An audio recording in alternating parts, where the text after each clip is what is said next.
Peter, all your years at the crime lab, what's changed? What's changed? We have even less money now than we used to.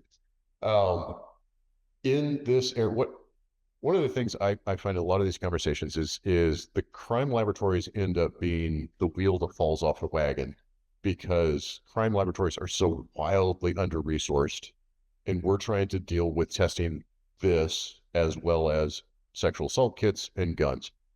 And something I find people just don't realize, in the state of Texas, there are 215 licensed analysts that do seized drug analysis, 215 to handle roughly 200,000 requests a year. There are 122 toxicologists that handle all the DUIs in the state of Texas. There are 72 firearms examiners. That's it. So if I'm spending money on testing something that is poorly defined, it's money I don't have for a firearms examiner. And those are the choices I have to make. Clay, what's the number one cannabis-related public safety issue that you see? Number one, everything she said, I completely agree with. Number two, it's not CSI. Turns out that's TV and it's mostly bullshit, just in case you didn't know. But for me, I think it's this issue. Our issue in public safety when it comes to cannabis is 100% driving. Not 100% driving. You probably shouldn't do surgery, operate a fighter plane or a helicopter or those things either. But let's face it, the most dangerous thing most of us do is drive. NHTSA is finally, after me criticizing them for decades, come up with a great campaign that I think really reiterates what the DWI burden is. And they said, if you feel different, this is their campaign. If you feel different, you drive different.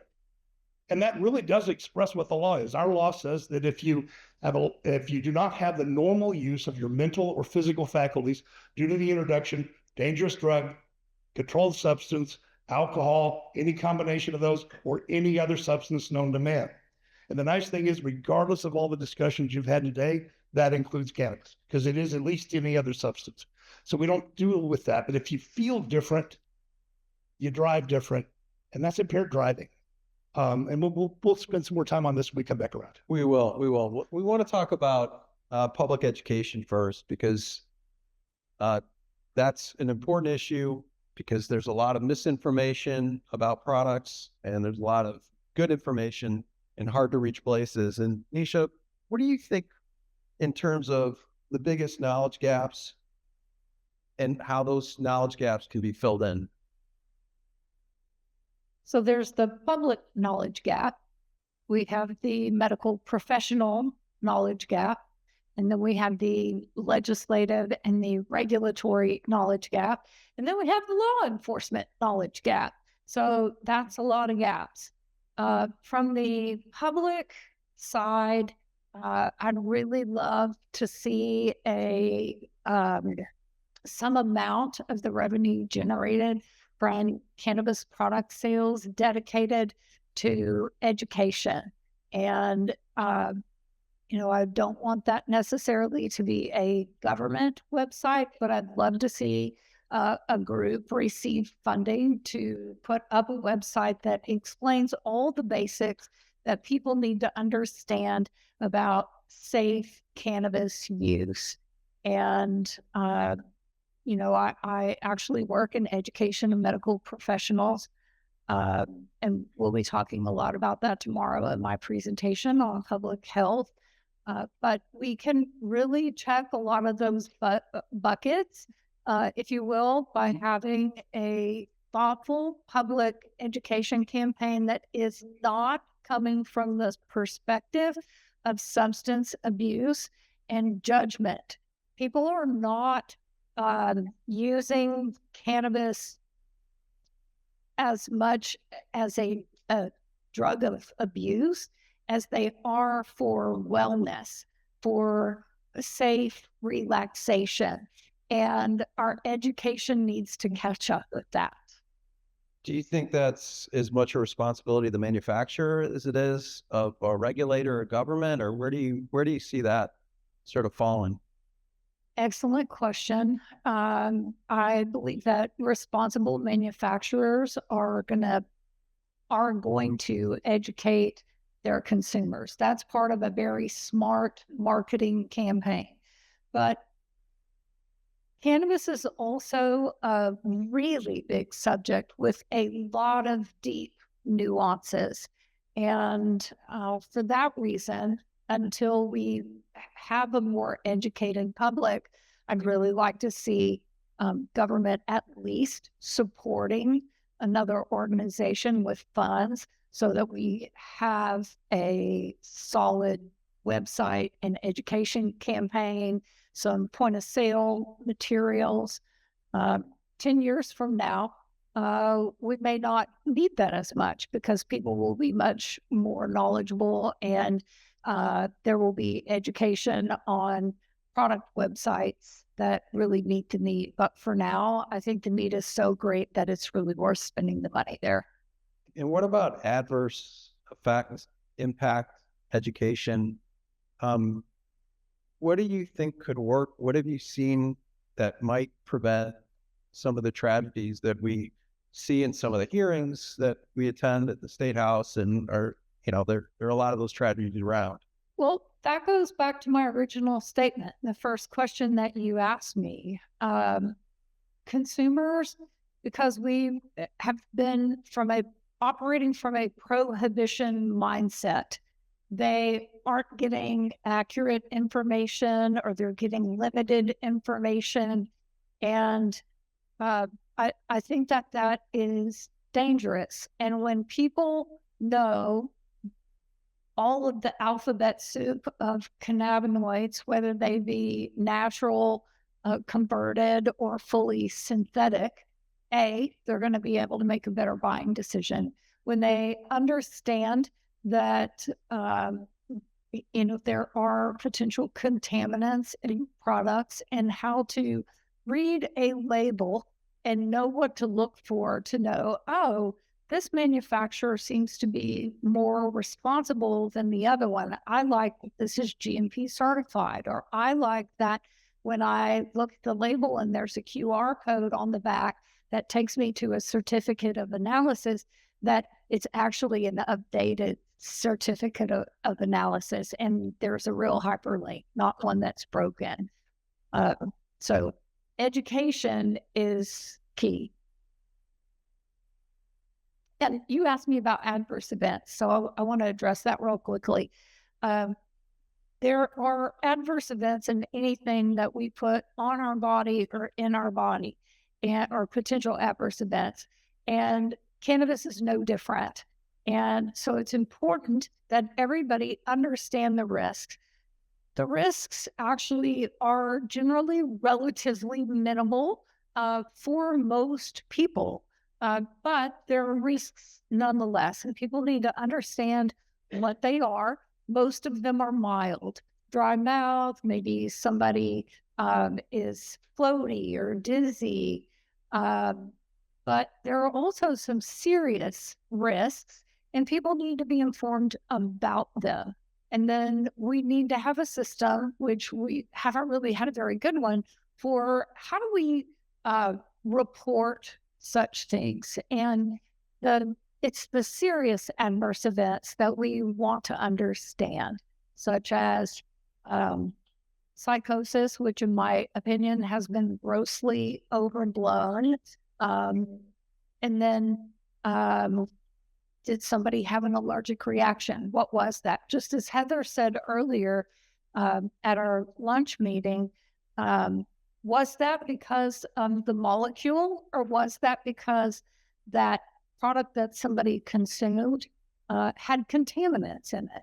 And so we need to be able to understand that. And so we've got to have a way to track it. Got it. Let's turn towards testing and the realities of the crime lab, the CSI, the world that you live in. Tell us a little bit about the enforcement reality in today's regulatory environment that's in flux. Yeah. So before 2008, just so everybody kind of understands, in the criminal world for a solid dosage material, we differentiated and identified marijuana as cannabis sativa And we did that by microscopic examination, looking for cystolithic hairs, basically morphology on the plant leaves, and adding what we call the modified Dukan-Whiteley bean test. A couple drops on there, turns purple in the presence of any cannabinoid. A few minutes and dollars. Now, I'm not saying that that was the best way to do it. I'm saying that is what was sufficient for the criminal justice system to do what the criminal justice system was going to do. And that is what all of the laboratories in the country were geared around, credited for, trained for, equipped for, all of these things. When House Bill 1325 passed here in Texas on June 10th, that shifted overnight to a requirement of the laboratories to determine quantitatively how much Delta-9 tetrahydrocannabinol, one specific cannabinoid, was present in that material. None of us had the equipment, the methods, any of those things in place. It's not that we don't have the knowledge to do it. And even now, it's not that we don't have the knowledge to do it. It's not that we don't have the equipment. I've got time of flight mass spectrometry in the lab. I've got really good chemists. But I have to defend this stuff in a criminal court where the burden of proof is beyond a reasonable doubt. I have to have all the validations in place. I have to have all the training. I have to have people able to explain it in court in a circumstance where their license is on the line. So if we screw it up, not only do I burn an analyst, I am going to be back redoing all kinds of cases at the expense. So this isn't an issue. We talk a lot about the cost in the forensic laboratories. It's not like you can just back a truck up over me with cash to buy a bunch of instruments.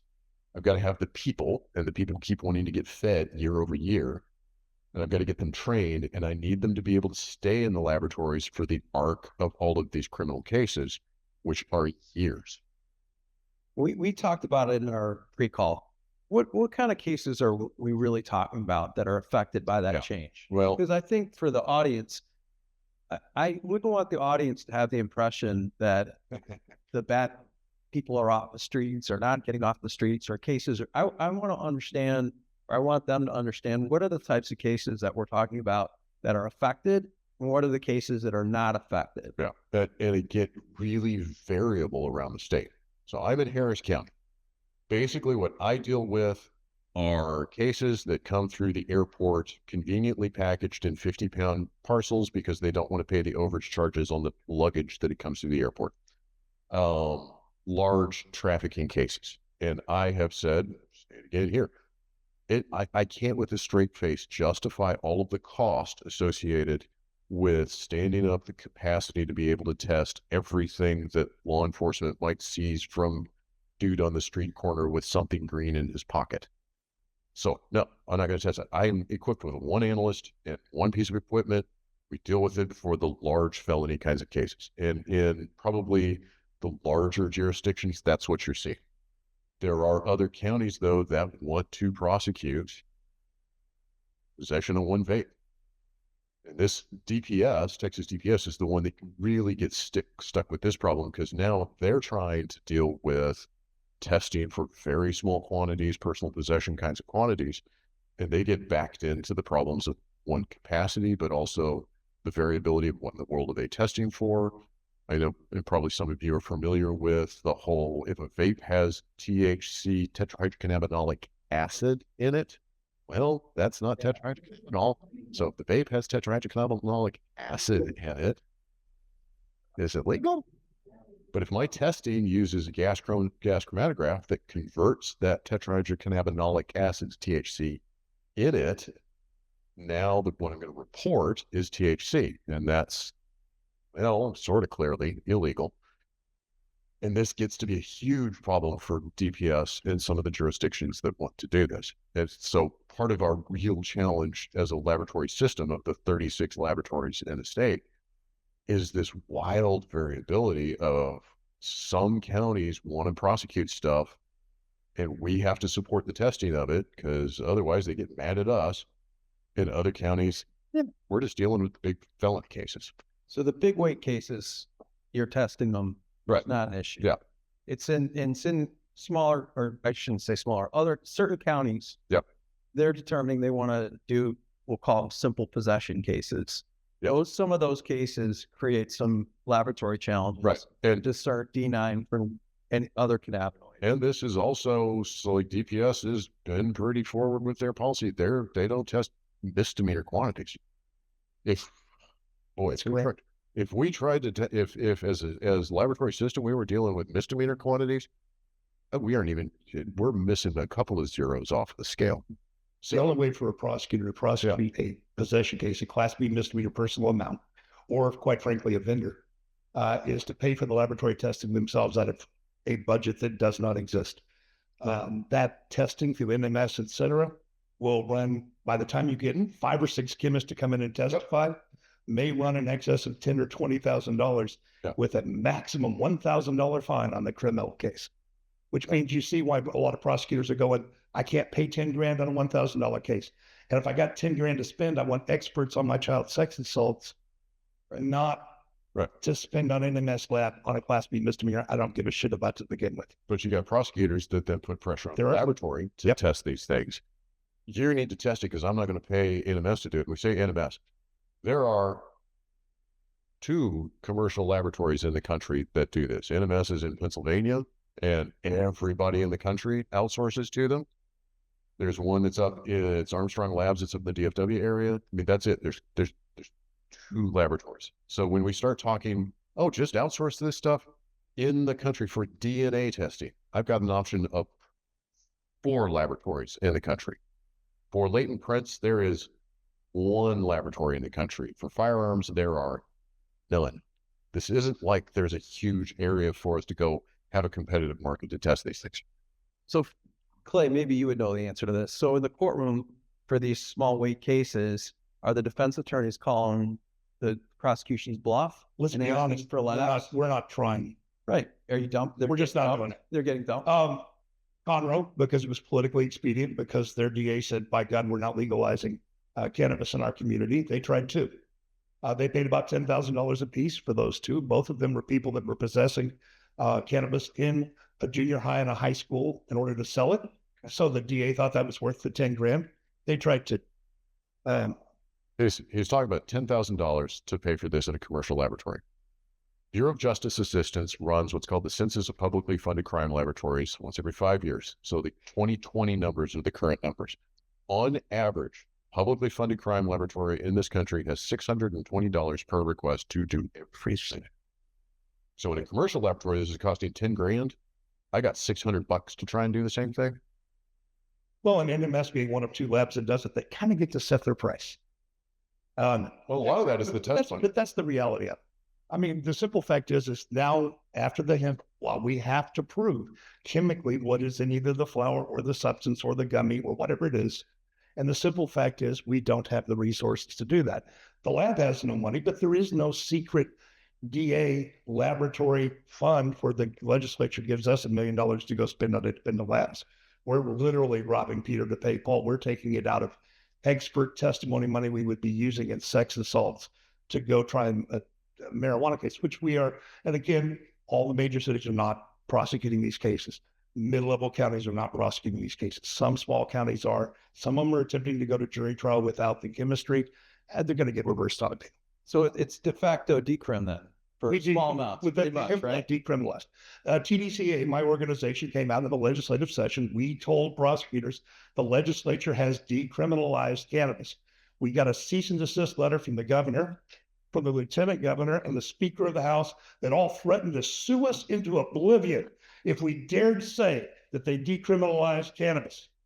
And we kept saying it for another 8 years. And so far, none of us have been sued, and none of us have paid the governor a penny because we were right. They decriminalized cannabis with the hemp law. As far as being able to prosecute the cases, because of resources, not scientific, we pay enough for it. We can get the opinion. We can go try the case.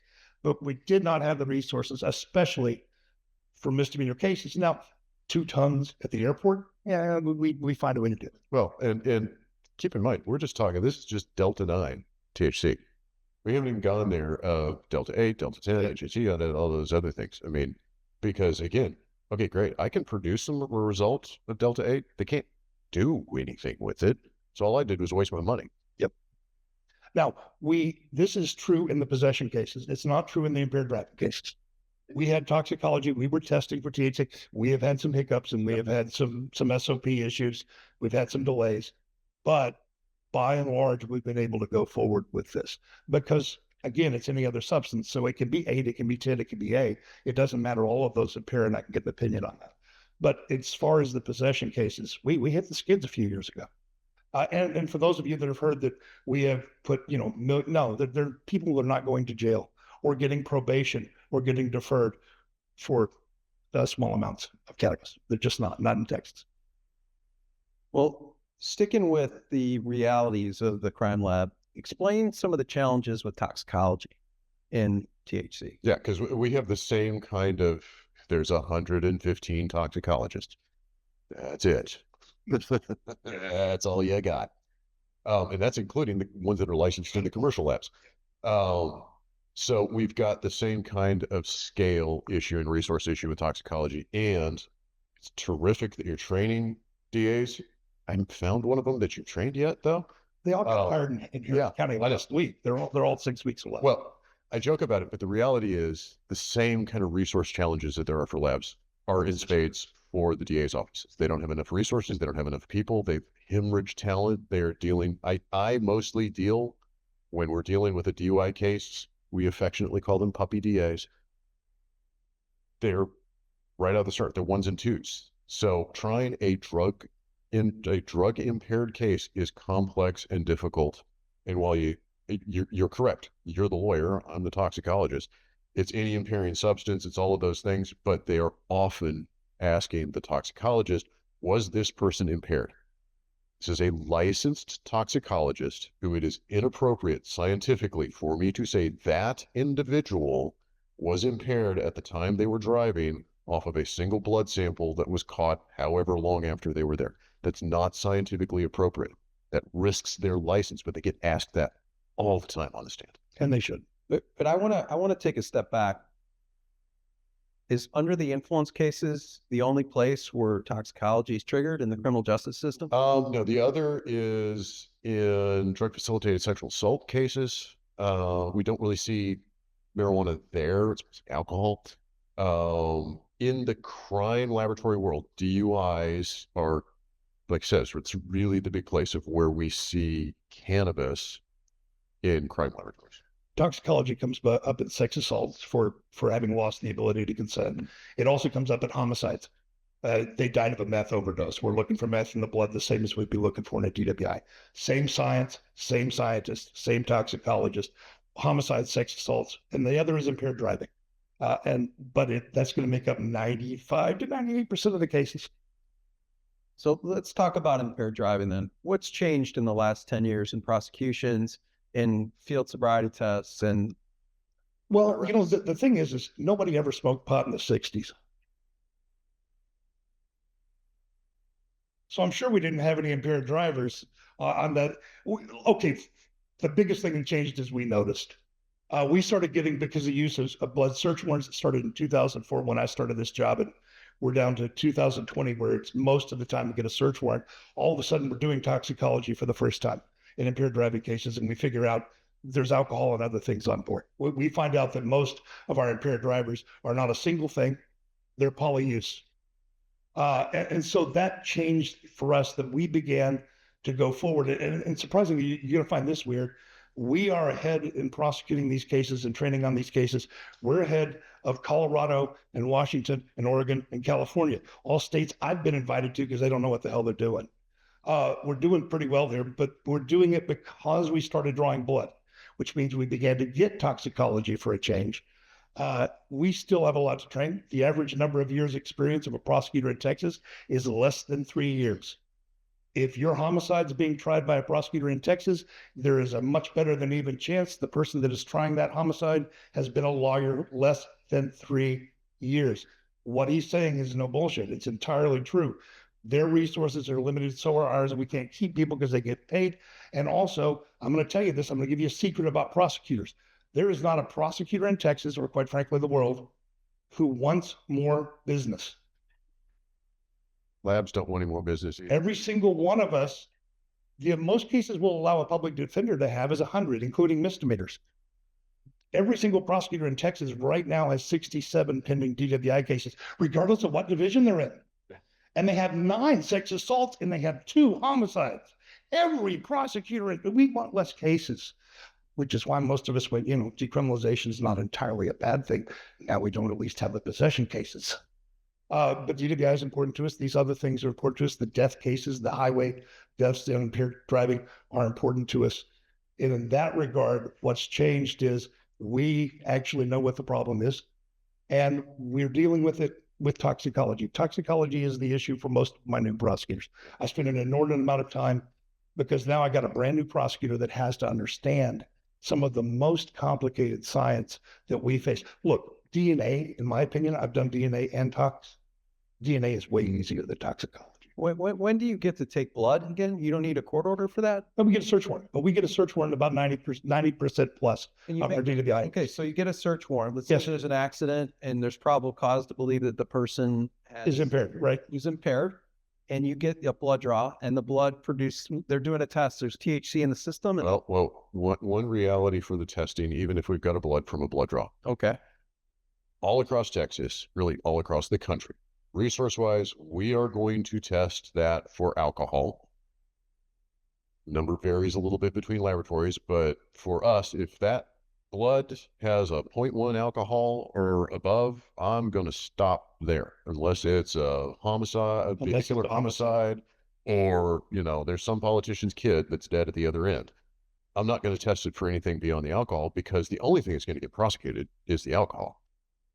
So to put it a different way, they're so confident in how good we are. They go, you got a 0.10 blood test. That's all the evidence you need. And what they do is they put us on a massive science diet. It's like, you get 1 grape per day, you're going to be fine.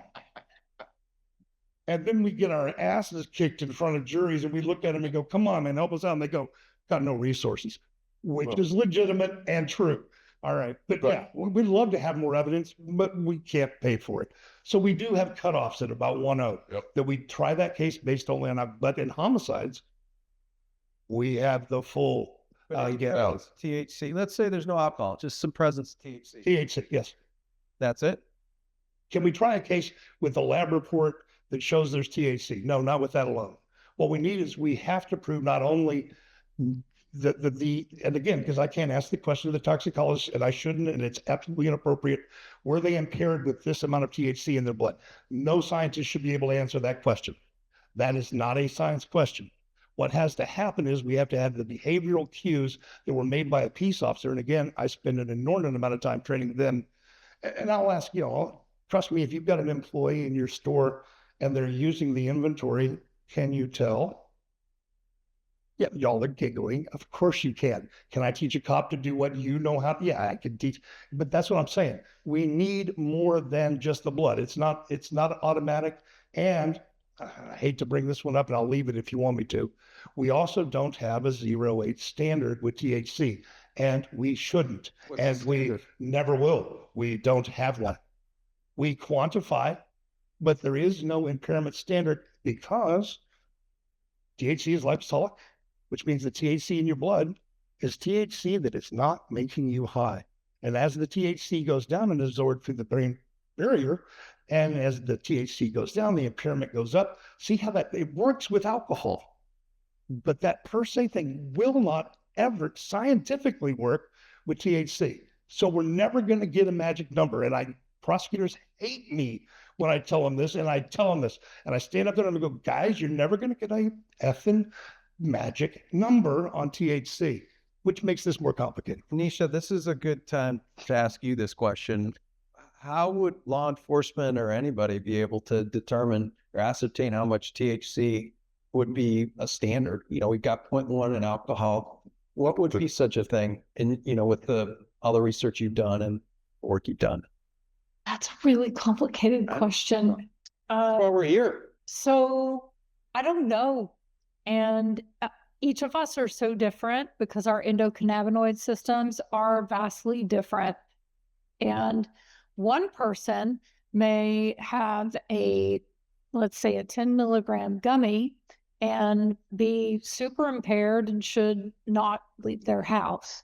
But another person may have a 10 milligram gummy and be not really affected because their endocannabinoid system wasn't able to metabolize the THC in the gummy the same way the other person did.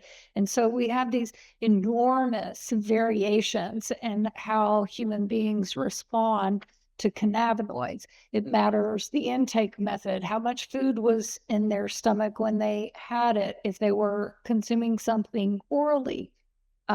If they are inhaling, then the cannabinoids are going to cross the blood-brain barrier. And so that's a much quicker response. Then you have the complicated issue of the fact that if somebody is impaired, which is very difficult to figure out in some cases, some people you can look at them and go, okay, this person's clearly impaired, but somebody else you really might not be able to tell by observation. It's super complicated, and the truth is I have no idea how to do it. Those per se limits really only work in alcohol. I mean, we got seduced into thinking there's a number because alcohol is really the only drug that behaves that nicely. And we've got massive epidemiological data from the Kansas City study to, all of these things on alcohol of why I can say X amount of alcohol in a person makes them X amount of stupid. So I can't do And that. I think Abbott will understand that. Here's what we did. Texas A&M and Michigan. It turns out you can get Wolverines or Aggies to drink beer and drive on a track as much as you want. And 100,000, I'm not kidding about the number, 100,000 Aggies have drank alcohol and driven on a track. And that's how we came up with 1.0 and then eventually 0.8. But I can't go to A&M and go, we're going to hook your freshmen on meth. But only for about 6 weeks. And we're going to have them drive a car on meth and we're going to get a good solid number on meth. Guess what? We can study alcohol, but we're never going to get there at cannabis. And we're not even going to get there on other water-soluble drugs because the studies, when it comes to fentanyl and meth and heroin, just don't probably not going to happen. They just don't behave that way. But Clay, the statute isn't just if it's in your system, you're guilty if you're driving a motor vehicle. There have been big pushes to make that the law that quite frankly, I have opposed and most prosecutors have opposed because it's not fair. Agreed. I just thought, the thing is that we don't get a magic button with alcohol. We kind of do, but with toxicology and other drug or multi-drug cases, we don't get an easy button. We have to go back to officers making observations, body cams, in-car cameras, DREs, drug recognition experts. There's a lot of that out there. And the simple fact is we managed to prosecute cases before we got search warrants without blood alcohol because we did it behaviorally. We still have that option. We still win those cases, but it does mean we get the people that are visually impaired. Now, THC does not act like alcohol when it comes to physical manifestation. The most common physical manifestation is dilated eyes. And if your pupils are dilated, you cannot safely drive a car. Ask any ophthalmologist who's going to dilate your pupils, can I drive home? And the answer is, oh, hell no, you got to bring somebody with you. It's a hard, fast rule. All right, so dilation is probably our only physical symptom. The rest is cognitive because of where the THC, where the receptors are. And that comes through conversation, that comes through the SFSTs, that mostly comes through interacting with the defendant, who is 90% of the time going to be reported doing it. We present that to a jury like you guys, and you can kind of tell who's high if you talk with them a bit. And that's really how the cases get made.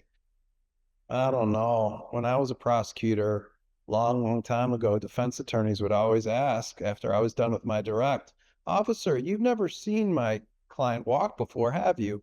You've never spoken to my client. You don't know what my client's speech is like normally, do you? In fact, you've never heard him speak other than that day. Right. So that's what you got, huh? Well, actually, that's why they have me, because horseshit defenses like that are what I teach prosecutors how to beat the hell out of. Officer, how many people have you observed that have drank alcohol during your career? 10,500. How many have you seen in laboratory settings in wet schools?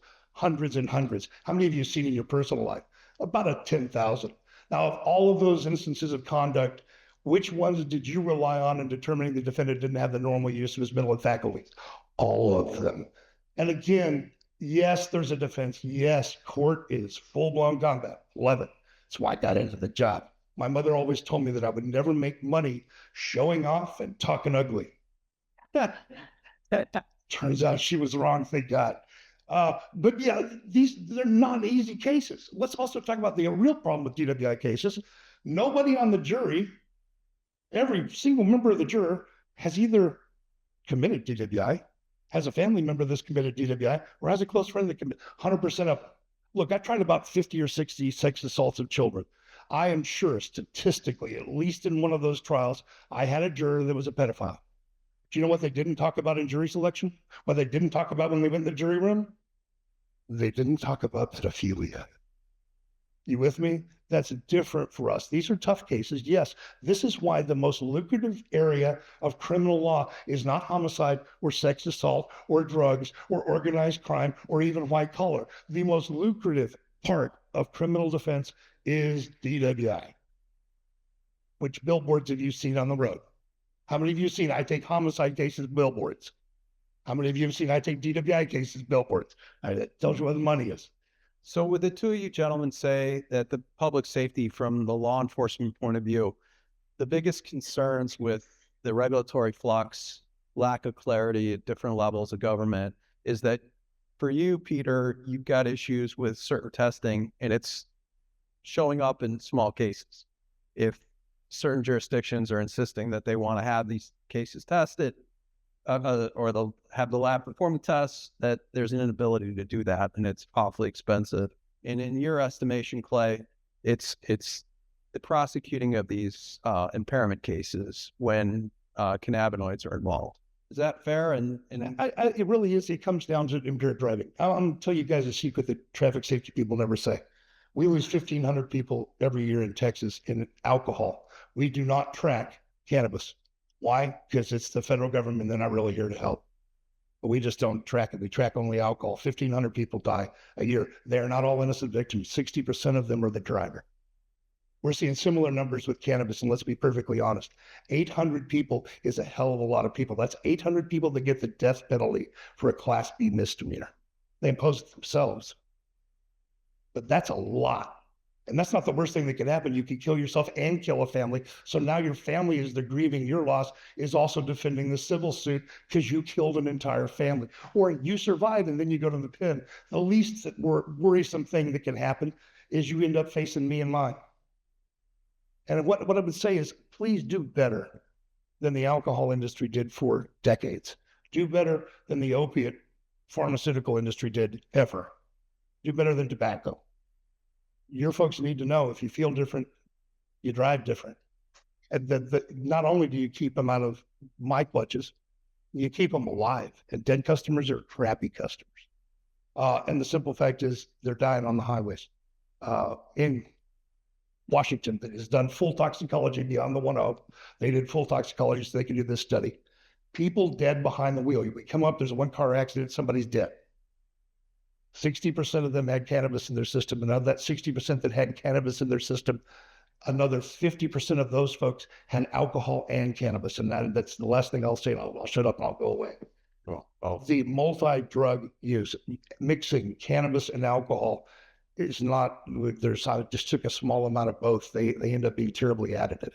Very dangerous. Kids get it because they do it. Well, we're not getting the message out. If you use cannabis, for the love of God, please don't also use alcohol. This is why education is so. That's why I agree with everything you said. We got to get this point across. I was going to add. Yeah, Nisha, what would you say if the governor were here or president were here or whoever that you think the right jurisdiction, what do you think could be done to move education forward?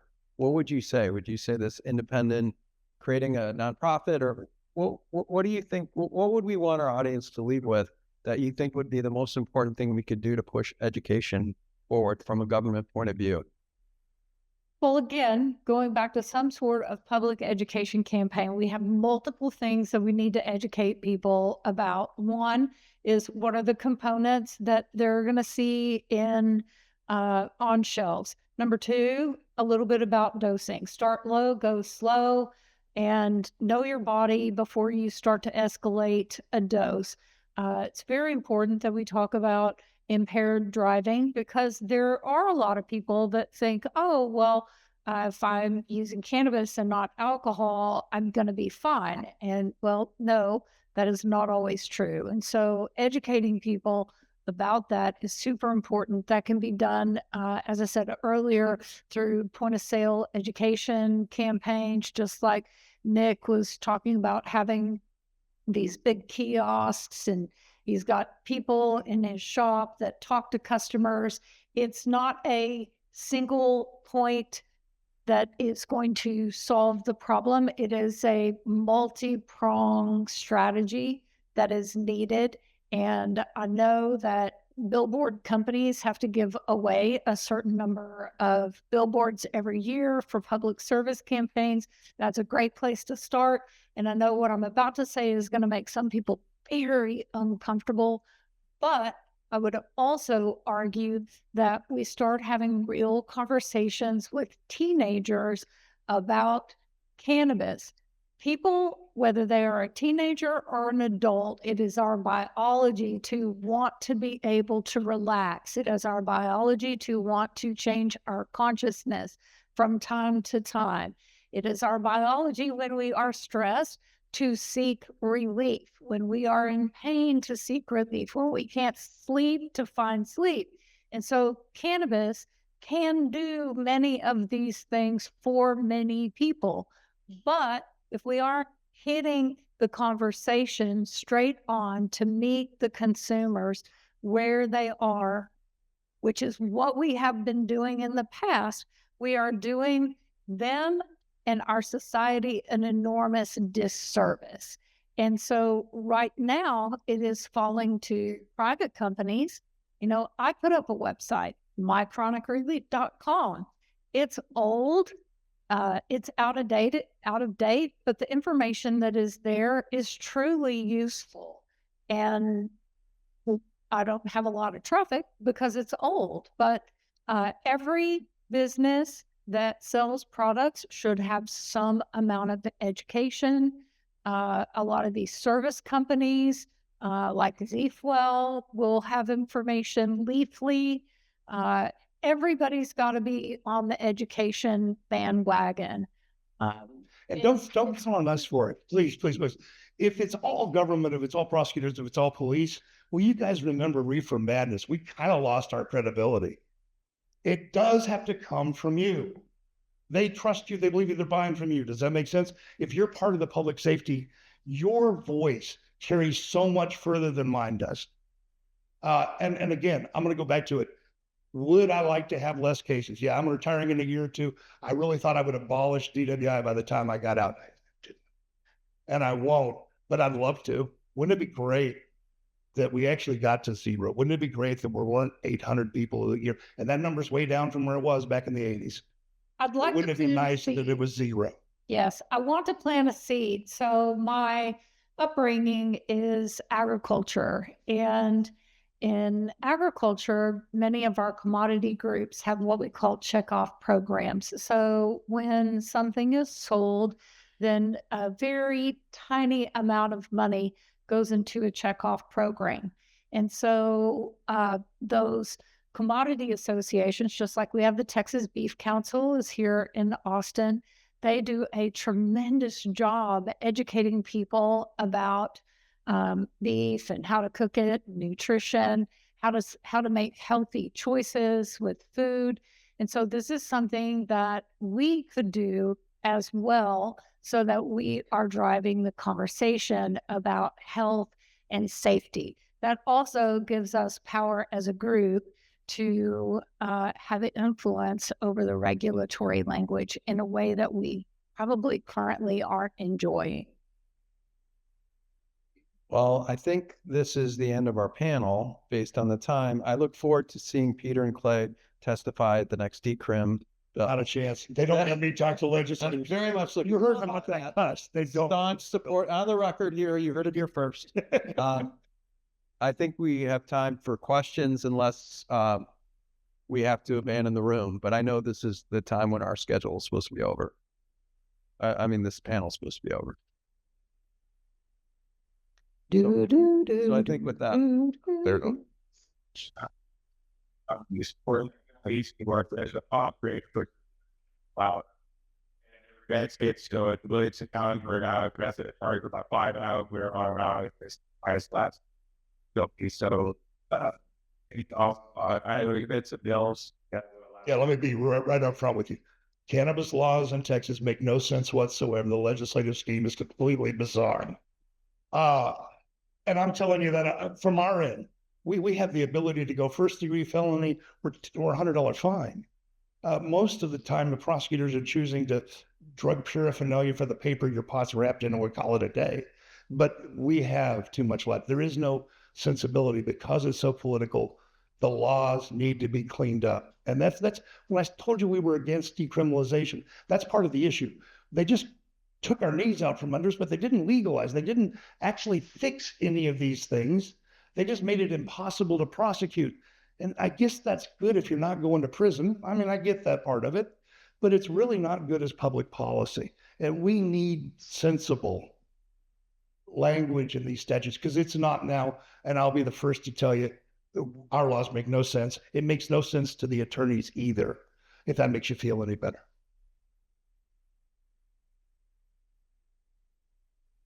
All right. Well, thank you. We'll see you all later. Thank you, everyone. Thanks for having me. Thank y'all for putting up with it.